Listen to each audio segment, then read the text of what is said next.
آقا علیہ السلام نے فرمایا جس روزے میں تقوی نہیں ہے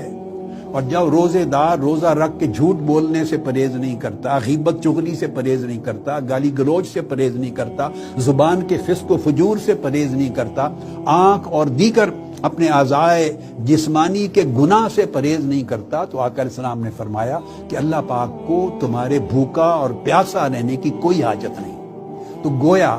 رمضان کے روزے کے بھی ارکان، آداب اور شرائط ہو گئیں۔ ظاہری شرائط تو وہی کہ سحری کے وقت آپ نے سحری کر لی، کھایا، اور افطار کے وقت جا کے کھانا کھایا، اور مختلف چیزیں جو حکم کی گئی، کھانا پینا اور جو دیگر جو ازدواجی تعلقات ہیں ان سے اپنے آپ کو پرہیز کرنا، یہ تو ظاہری آداب ہیں، مگر اس کے اندر تقوی ہے۔ پھر اس روزے کے تقوی کو بجا لانا، پھر زبان کا روزہ، پھر آنکھوں کا روزہ، اور پھر کلمات کا روزہ، پھر ہاتھوں کا روزہ،